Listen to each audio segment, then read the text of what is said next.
at our time. A very warm welcome to everyone.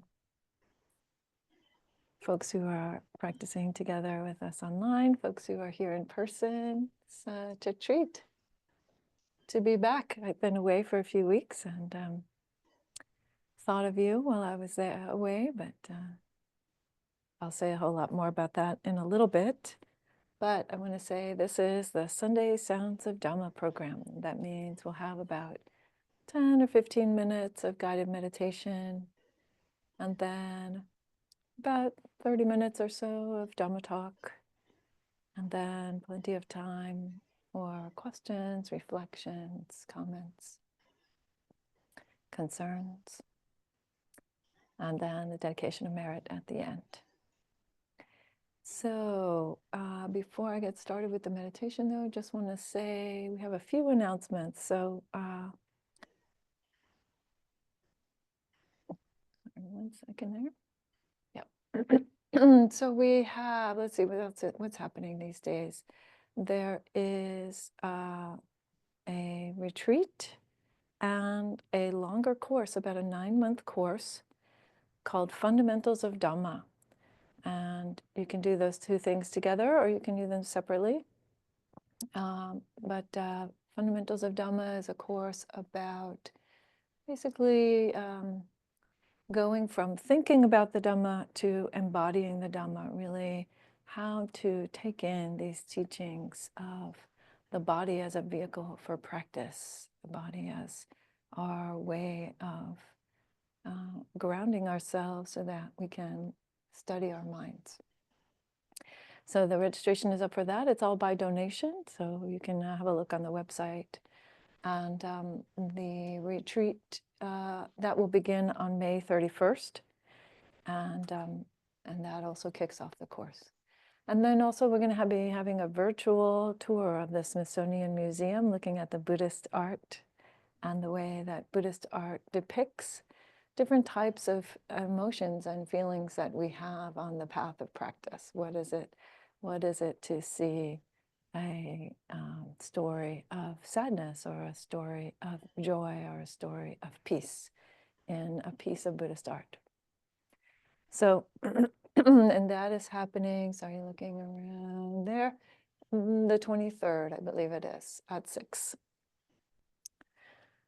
Also a drop-in, by no registration necessary, and by donation. So with that, I will go ahead and begin the guided meditation. So,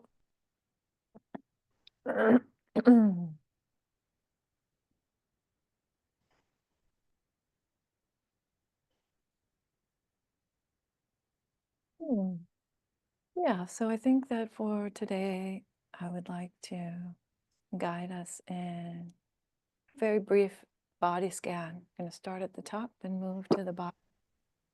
And just attending to the sensations that we find there, pleasant sensations or unpleasant sensations or neutral sensations as we move through the body. Hi, come on in. So you might want to begin with a little bit of movement. I like to just rock a little bit from side to side and from front to back. And also moving the head. Yeah, feel free to sit here or in the chair as you wish. Excuse me.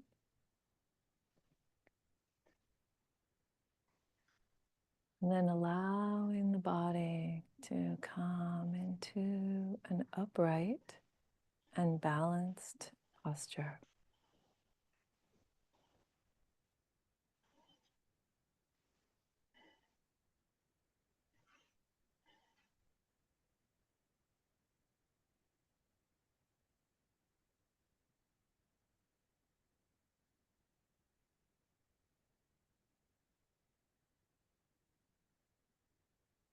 Knowing that the bones are carrying the weight of the body. can perhaps allow the muscles of the shoulders and the chest just become softer and wider.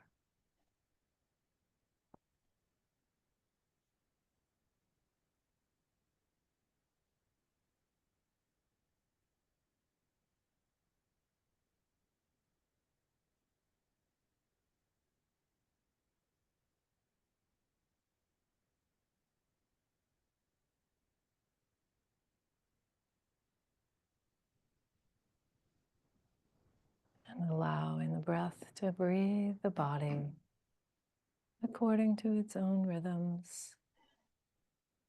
No need to change anything at all.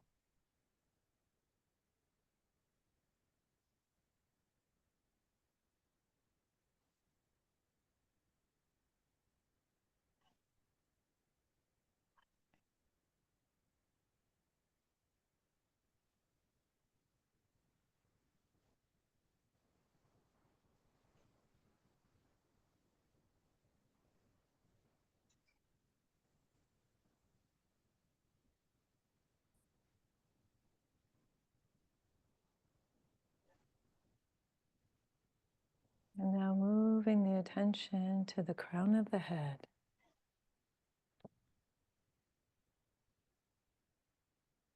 Just tuning in to see if you feel any sensations, pleasant sensations or unpleasant sensations, or even a neutral sensation, just something very simple.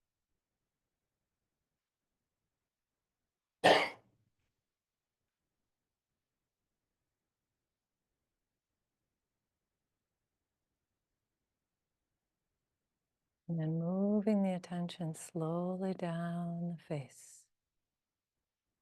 So, starting at the top of the forehead,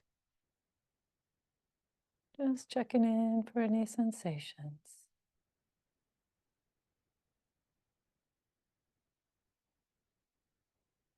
Moving slowly downward.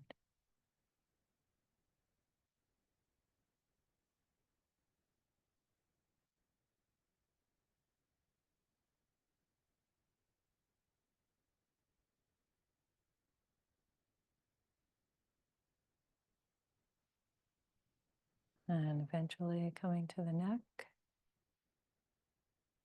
Moving down the front of the neck. Again, just checking in for pleasant, unpleasant, or neutral.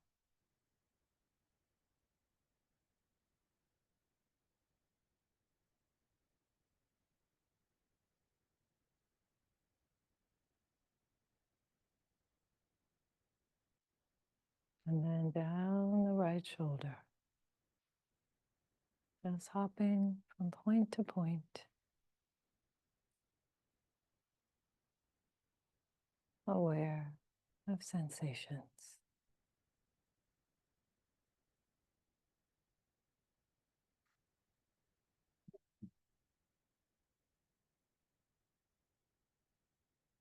And then down the right arm. Slowly, slowly.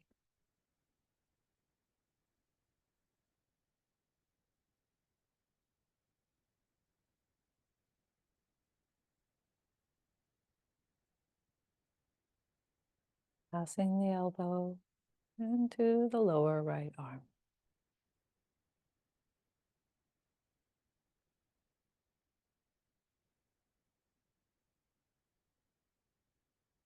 And the right hand.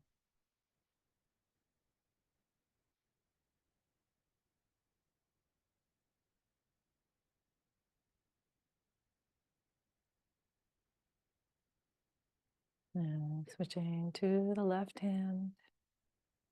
Aware of the sensations. Unpleasant or pleasant or neutral. And slowly up the left arm.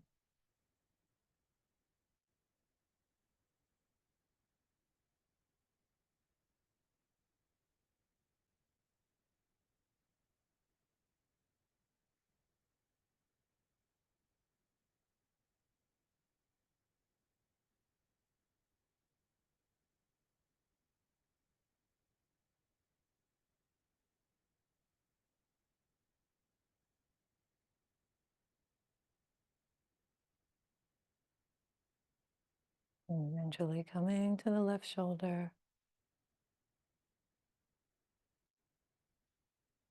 Aware of sensations.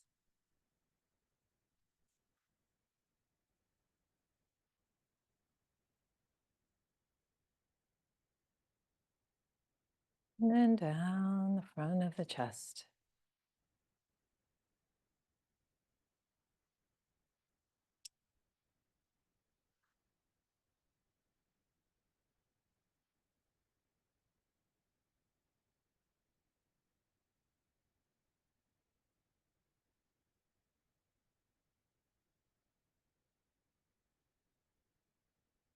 Across the waist to the lower abdomen and eventually the hips.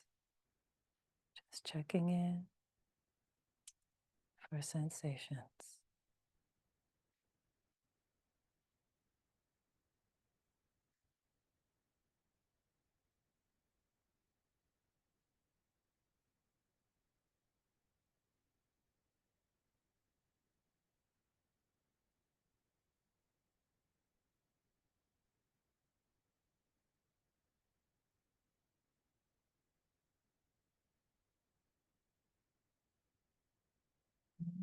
Moving down the right leg.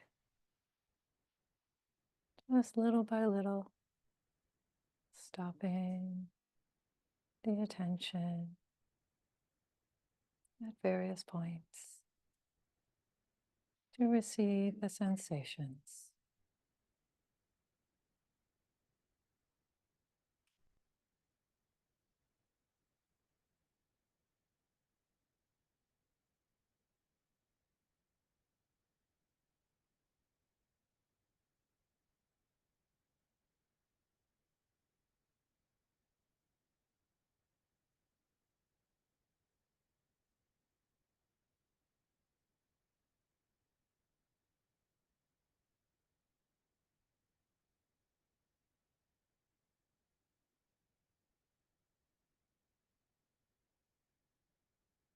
Lifting the right knee, and continuing down the right leg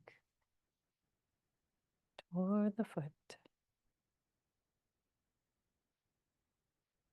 Pleasant, unpleasant, or neutral sensations.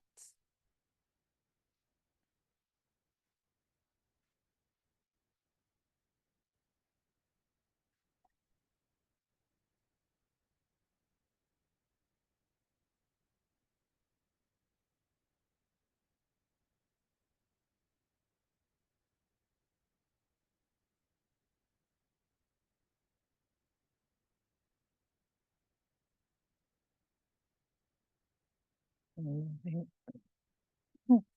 moving to the top of the left leg. And sending the attention down that left leg slowly, slowly. Aware of sensations.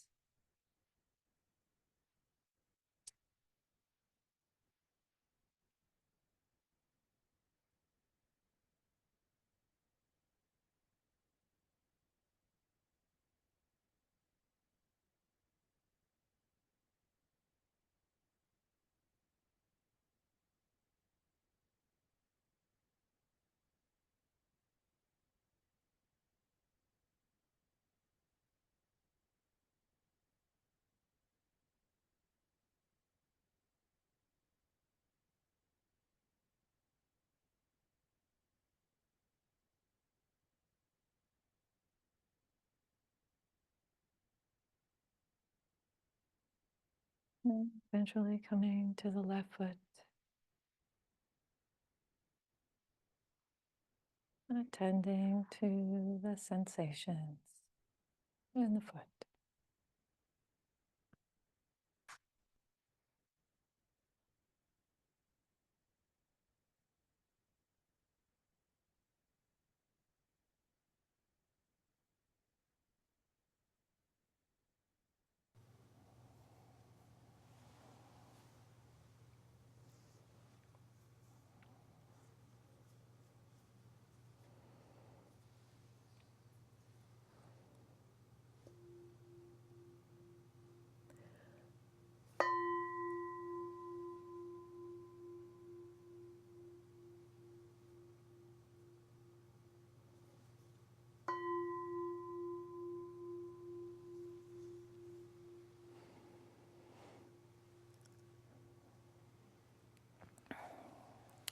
We have a new bell, so hopefully everybody could hear that.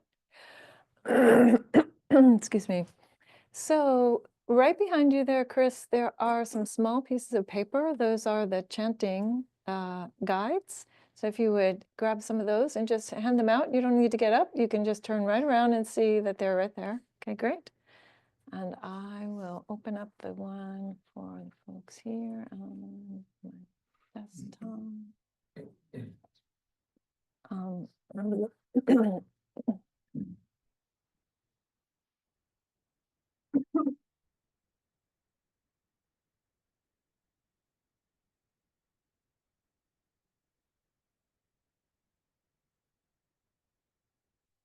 Yeah.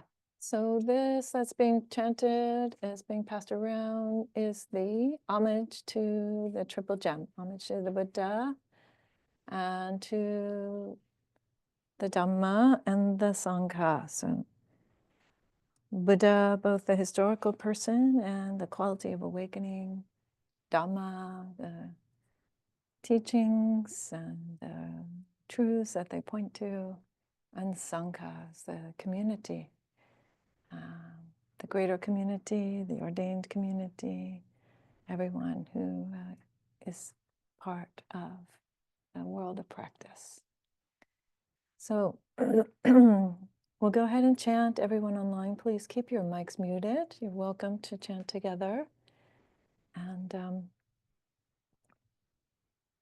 yeah, we'll just give it a try. If this is Pali, so this is one of the ancient Indian languages, if it seems difficult or foreign, then you're also welcome to just let it wash over you.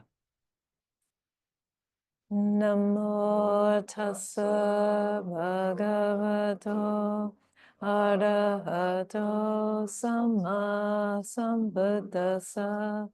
Namo tassa bhagavato arahato samma sambuddhassa.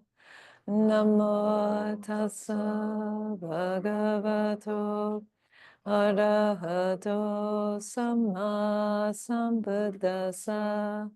Buddhang dhammang sanghang namasami.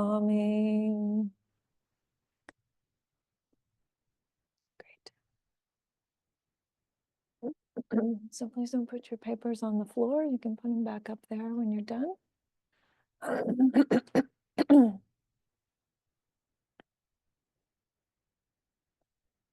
And thanks everyone for your patience with my clearing of my throat. I had a bit of a cold while I was away, but now I'm better, but the body is still clearing things out.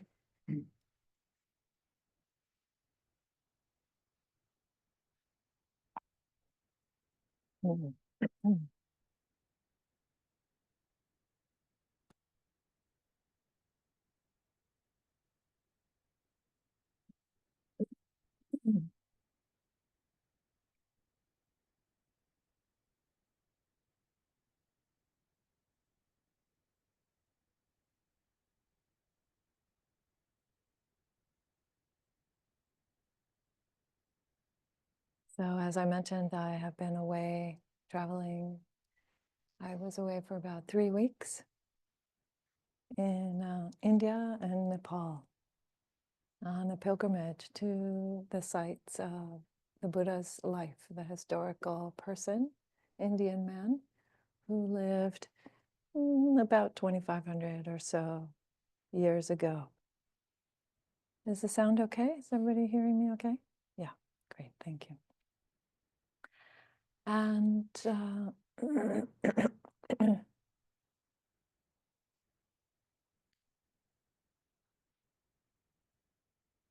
usually when we talk about the Buddha's life, there are 4 places that are mentioned as the 4 main pilgrimage sites. They were actually, according to the long discourse number 16, the Digha Nikaya 16, they were actually mentioned by the Buddha near the end of his life as places that would be helpful for people to go visit.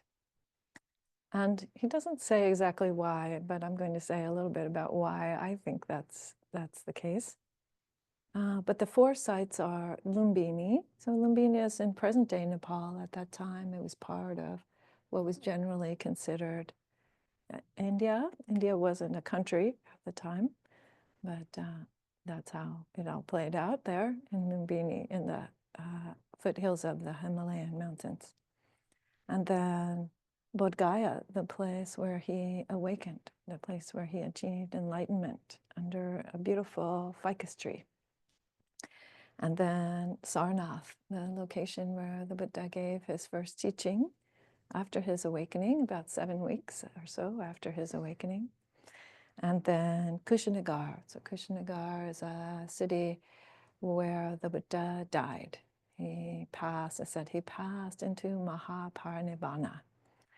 And I will give a whole separate talk about that part. What does that mean, the Buddha's passing? But in addition to those 4 key sites, we also went to many other smaller sites while I was on this tour. And I'm so grateful for the opportunity. After 38 years of practice, I had been wanting to go to see these places for a very long time.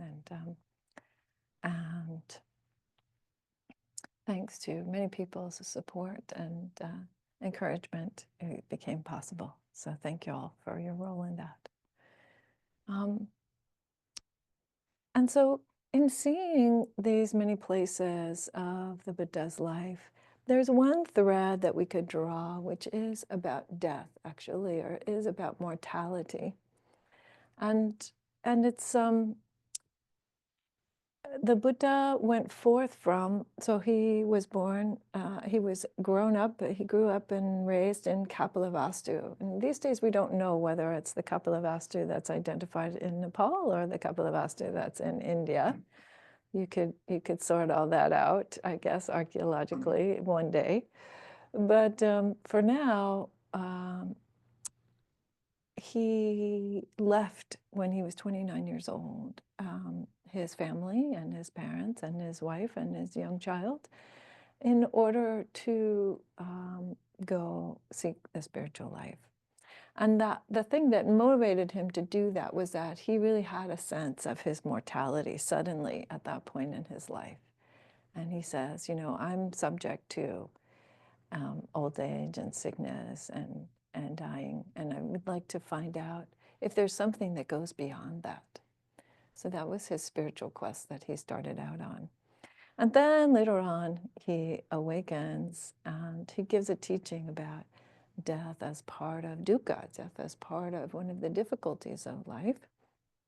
And he goes on to show us actually how to have a peaceful death. He has a very, very peaceful death, which, according to him, demonstrates many of the teachings that he gave. But there's an interesting moment in between the time that he leaves the palace and the time that he wakes up. And that's what I want to talk about more so today than this other part. I'm going to be giving talks, I'm sure, about this trip for a long time to come. But there is a point at which the Buddha was practicing these very, very difficult sorts of asceticism. And he was doing some very, very extreme fasting. And so he brings himself actually to a very, very close-up encounter with death. But then he decides to choose life. He makes a very conscious decision to choose life. That life is for living.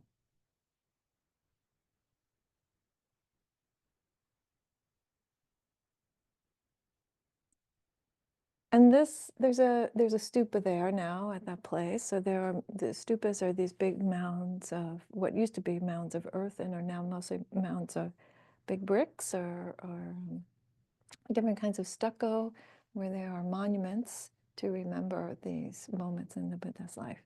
And so there's a monument that I went to called Kesariya Stupa, and Kesariya Stupa is marking the place of the home of the woman who gave the first food to the Buddha after he decided to break his fast. Her name was Sujata, and she is honored in this way of having her own stupa and the place where her home used to be. So there's this beautiful message in here about the Buddha making a shift from this very, very kind of harsh, driving, pushing, striving way of practice to this receptivity. Oh, no, wait. Maybe instead of trying harder, I could try softer. And this is a big shift in his practice.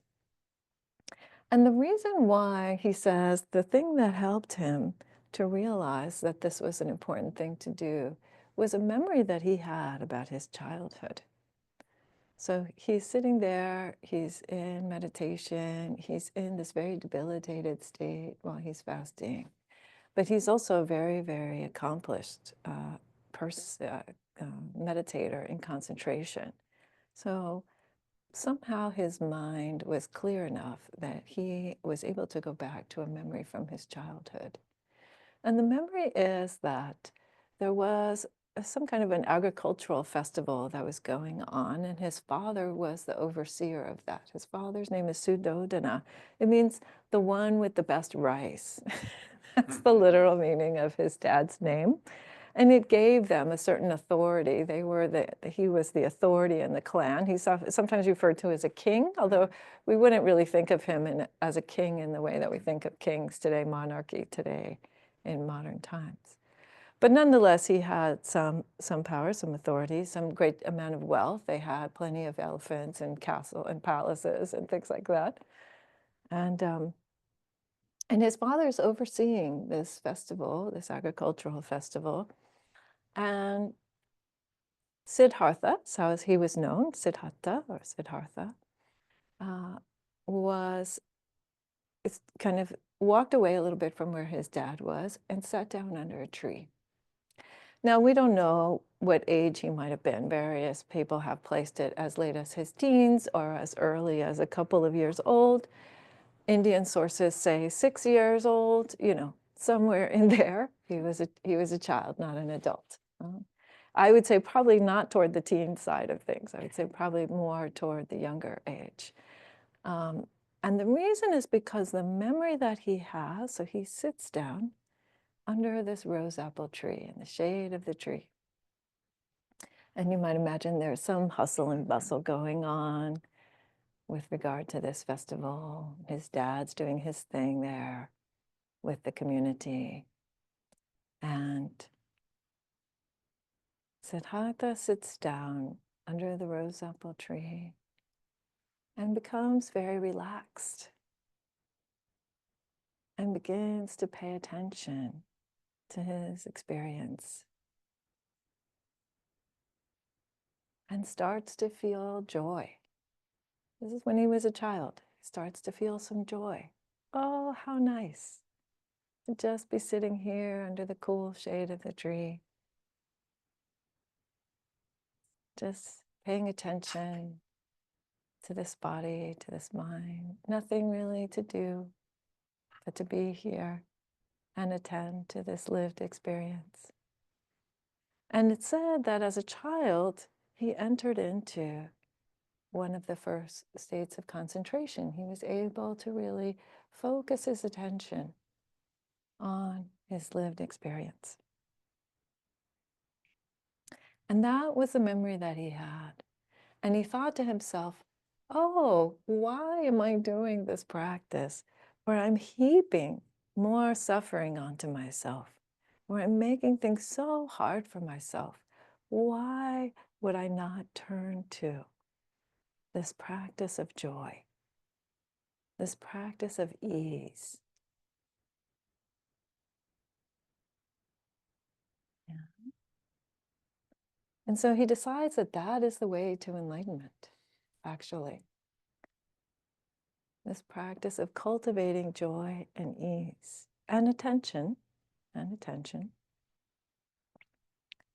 And he decides, oh, I really need to nourish my body a bit more if I'm going to do that. I can't really be in this kind of weakened, debilitated state either. This fasting isn't really going to help me with that relaxation and ease. So I'm going to take some food. And that's how he comes to receive this very, very simple gift of some rice gruel, some rice cereal from Sujata.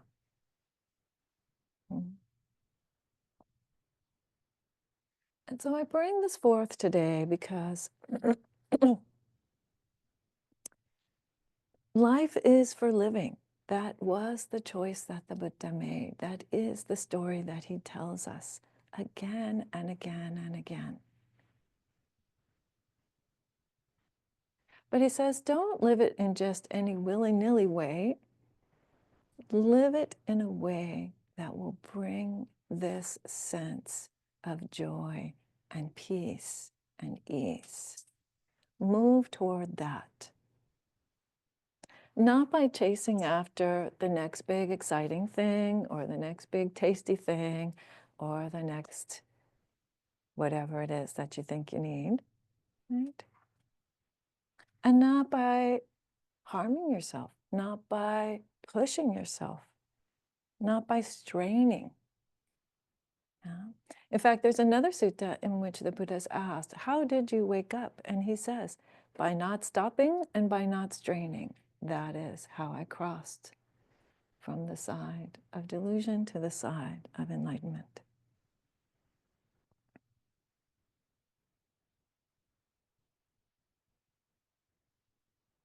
So think about that.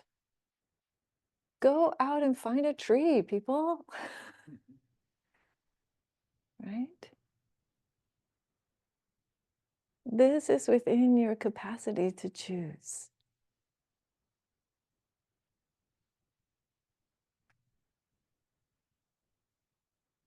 To choose to sit down and relax and find your joy and your ability to just be present with what's here.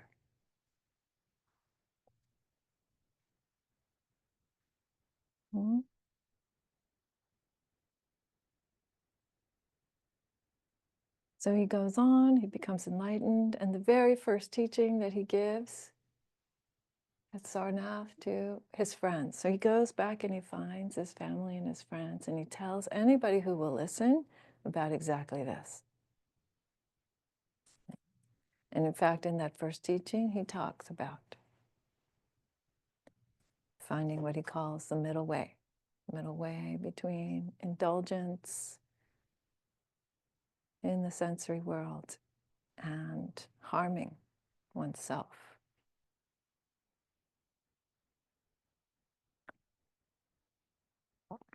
And we also go on from there, right? Through this practice that has been shared with friends and family for centuries, for millennia, we have also received that deep wisdom to just give yourself the space to be here now. So now what happens if you sit down under the tree and you don't feel joy or you don't feel peace, right? What happens? Well, then you attend to that, right? You take care of that.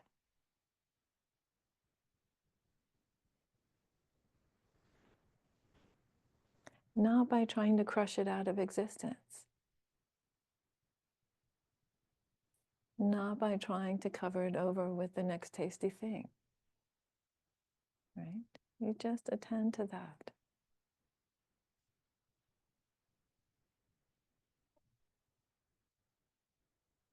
And thankfully, the Buddha is the only one who had to do it without a teacher. We all have our friends, we all have teachers who can help us with this process.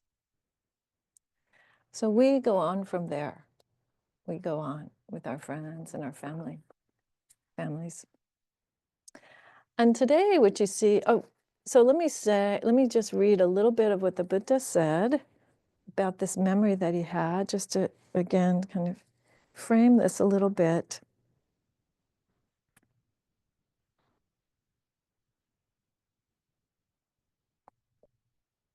So he says, so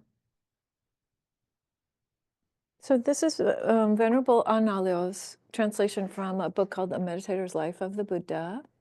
Analayo does a wonderful job of sort of bringing together the texts from various traditions in various languages and having a look at how they agree or don't agree. So this is a particular Sanskrit version, slightly different from the Pali version, but we'll hear it out. He says, the Buddha says, after his awakening, then I thought, so he's talking about how it was for him. He says, I remember that accompanying my father, the Sakyan Sudodana, at his work, and while being seated in the shadow of the rose apple tree, I dwelled secluded from sensuality and secluded from evil and unwholesome states, with application and sustaining, with joy and happiness born of seclusion, having attained the first immersion state or concentration state. This may be the path, the way adequate for knowledge, adequate for vision, and adequate for supreme and right awakening.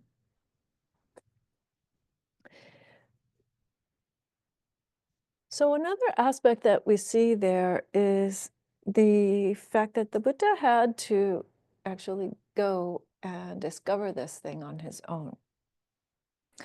And what he tells us all after the fact is, don't believe me.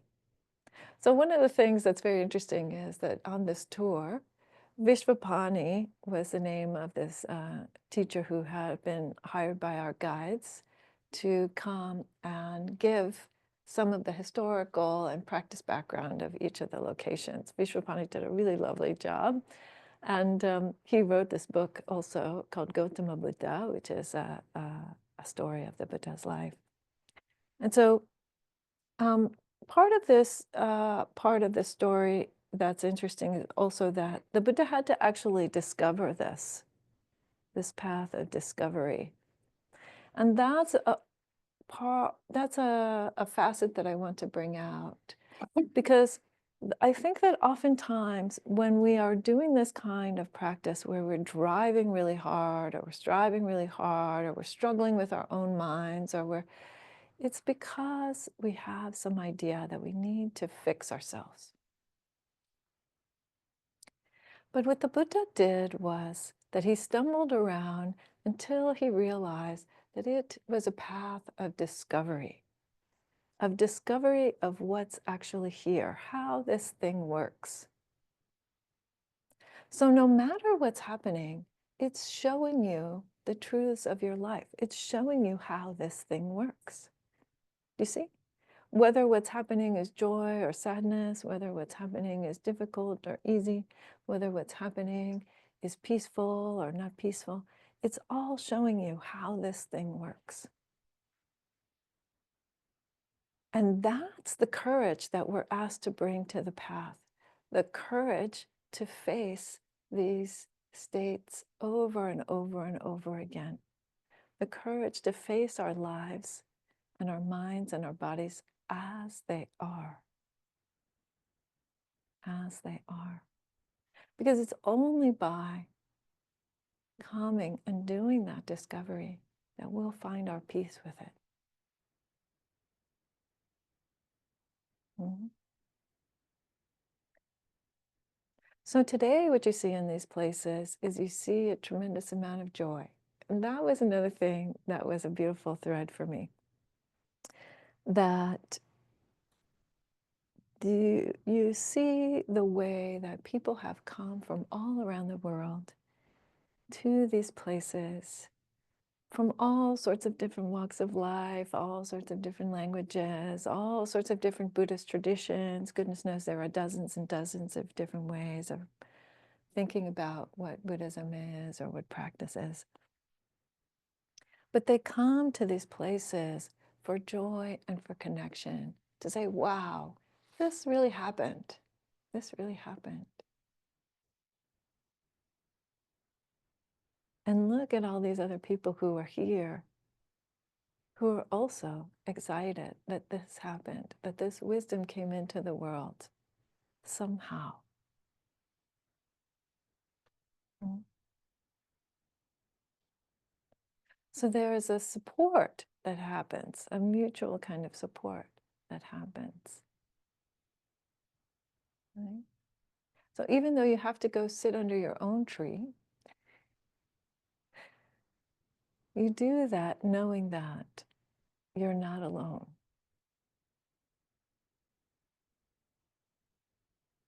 Literally billions of people have practiced Buddhism over the years. Not millions, billions. Because they found that it was helpful.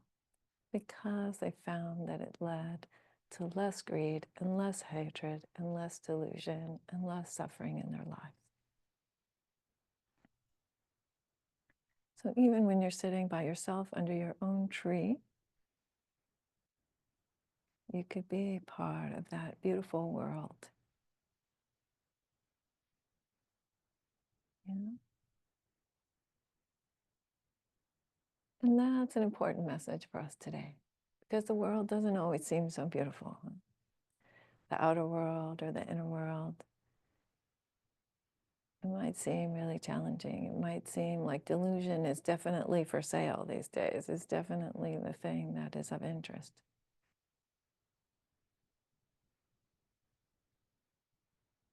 But that wasn't what I saw when I went to India.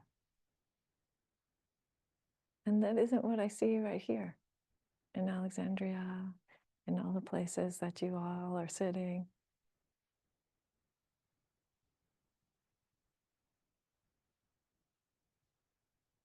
I see connection and I see joy and I see the way in which these teachings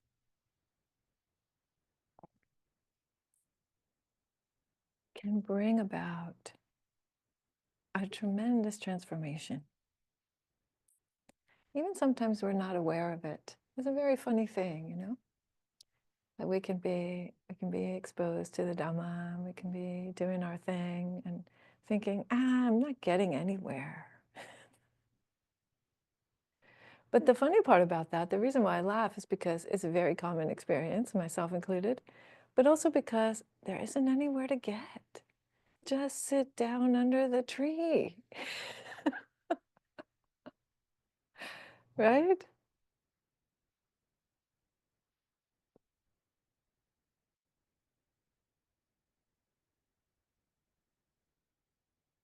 So, you know,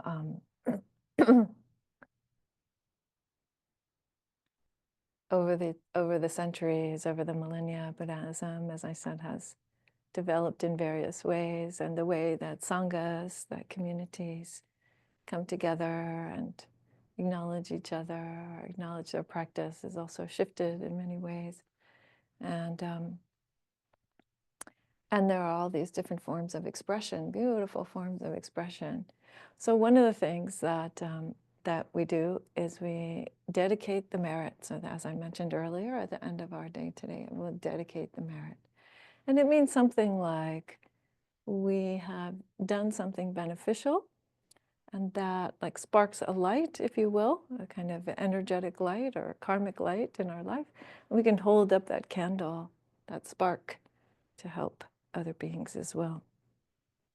And so, as I mentioned before I left, and I think also it was mentioned while I was away, that we can, I was going to be doing some ceremonies to share the merits of the trip with folks that you might ask for special help, special support for them.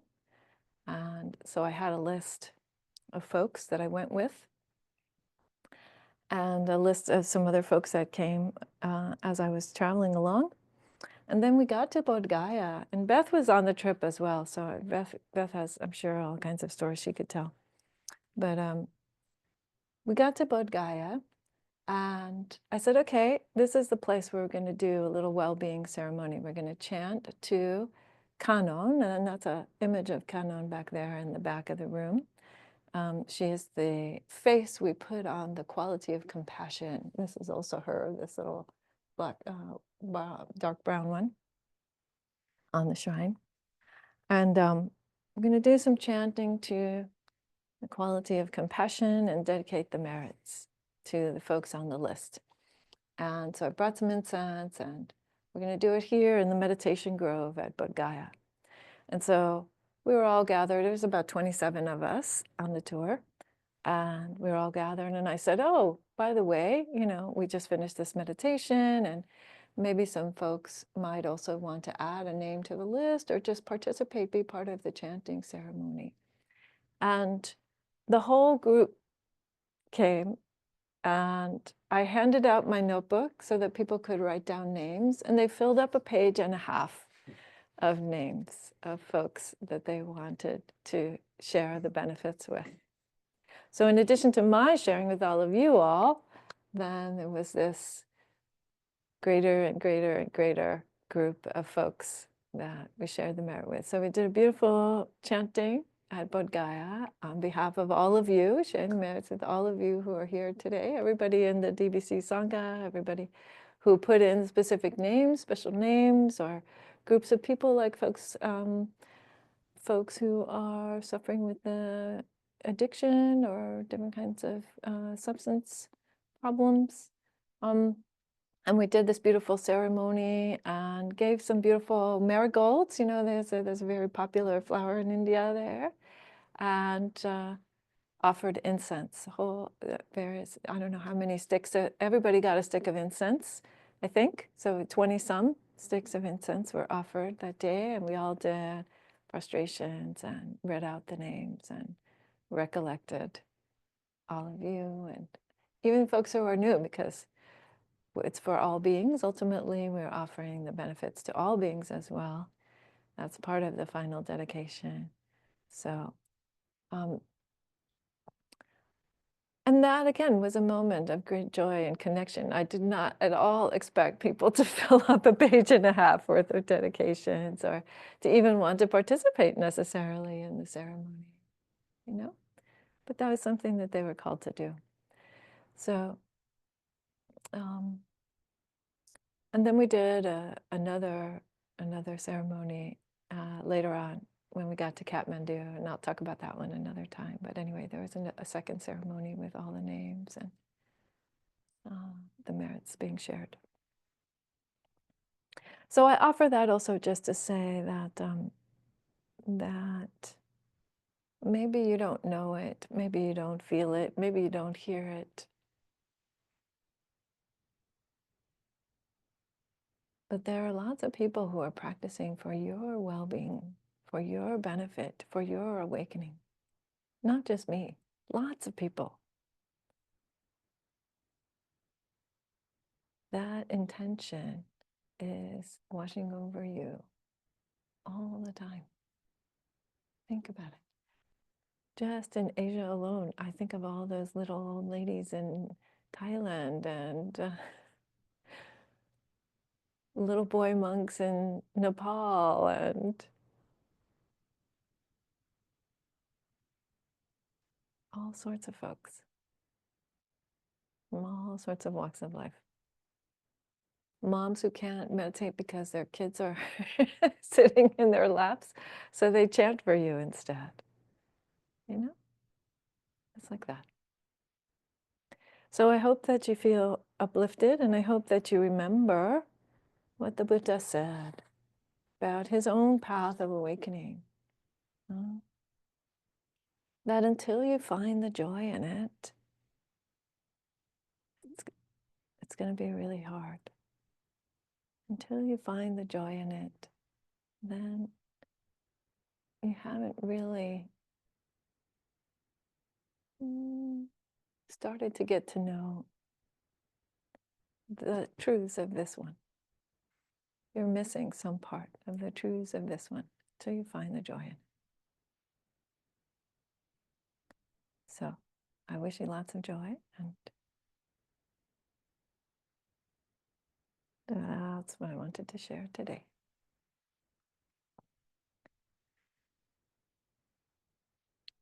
we have a bit of time for comments, questions, reflections.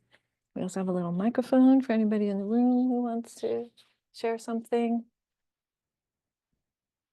Anything about the talk or the meditation is fine. There you go, Morgan. Thank you. Excuse me. So my question is, so when the Buddha obtained enlightenment, did the Dhamma that came, like, did it come along with it like a thunderclap, or was it in the enlightenment then had to be explored in order to frame out the Dhamma? That is a good question. It's a very good question. So could everybody hear Morgan's? No? Thanks. Morgan asked, when the enlightenment happened, was it like a thunderclap and it was this sudden knowing of everything, or is it more like something happened and then there had to be some, what was the word you used? Some kind of elaboration or some kind of Scaffolding out of that. scaffolding out that kernel of knowledge. That's what he said. Okay, so this is the question. And I think it's a very good question because I would say both things are true. That there is a moment of this complete relinquishment. And then there is also an aspect, and I would say probably the aspect of the elaboration comes first, because the way that the Buddha describes his night of awakening is that he has these, what we call the three knowledges. He learns about the way that karma works. And he learns about it both in terms of his own life and in terms of other people's lives. And then he describes it as a process where he talks about how consciousness and the body go through this evolution time and time again. So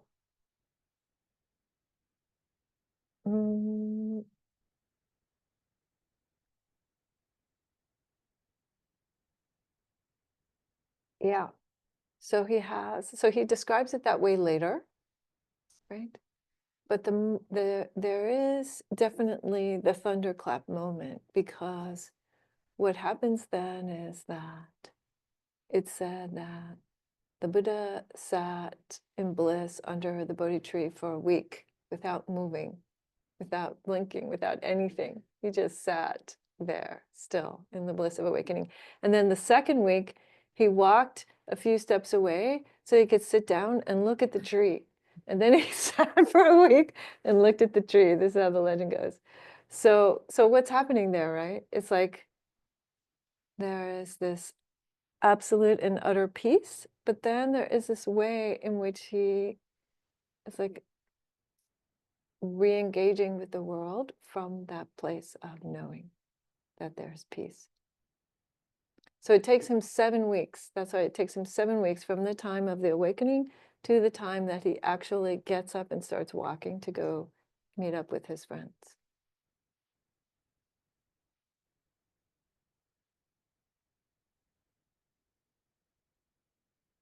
So I think that the root of the question, though, and then I'll stop and maybe take another question or follow up with you if you have a follow-up, Morgan. I think that the root of that question, though, is something like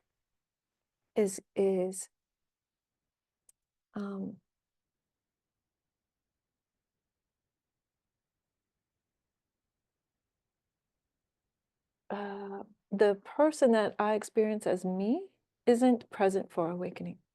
The person that the Buddha experienced as himself isn't present for awakening. That all has to fall off completely. That's what we mean by nibbana. It completely goes away. And then there is, again, this kind of knowing how it continues to arise, why there's still this person sitting.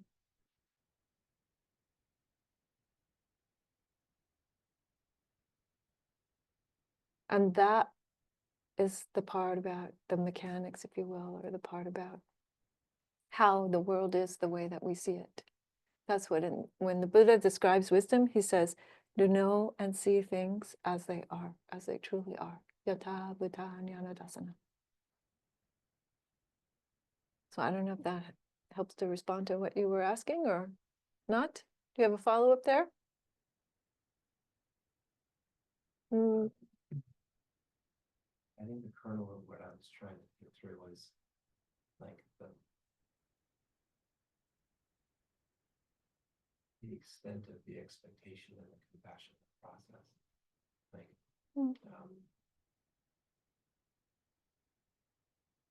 and the way that I'm interpreting it is that there was a thunderclap of knowledge at which the Buddha had to teach to himself.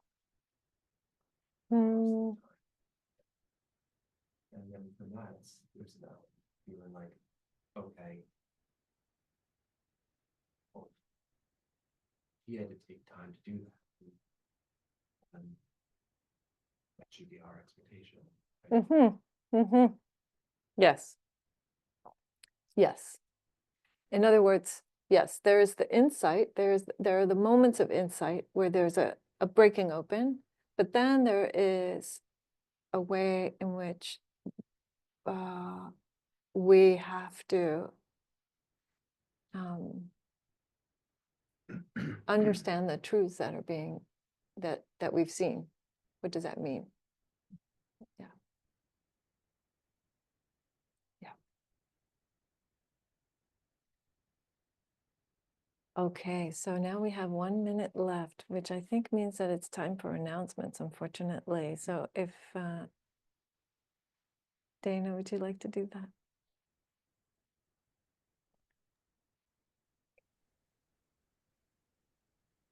The practice of giving and receiving has been a part of Buddhism since its inception. Giving to Dassanaya Buddhist Community supports our guiding teacher, the physical location at the vihara, and allows us to continue to offer Buddhist teachings in support of the awakening of all beings. On our support pages, on the websites, there are several ways to donate. Thanks for practicing with me today. Thank you, Dana. Thanks for practicing with us too. Dana has her rakusu on, which reminds me to say that Olivia is going to be receiving her rakusu and taking her Bodhisattva precepts in just about a month from now. Yeah, April 6th, I believe it is. Yeah, or 8. I'm not quite sure what. 8. Okay. It's on the calendar there. Okay. Okay. Wonderful. All right, so dedicating the merits of our practice today, but dedicating the beneficial momentum that we have generated by this wholesome, skillful practice to the well-being of all beings, known and unknown, seen and unseen, beings far away and beings near. May all beings be released from all mental and physical suffering. May all beings find peace and wisdom by the power of the Buddhas, the Dhamma, and the Sangha, and each one's efforts. May all beings be free.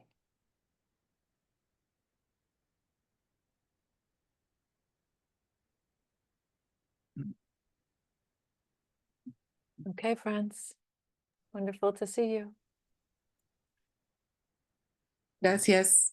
Gracias.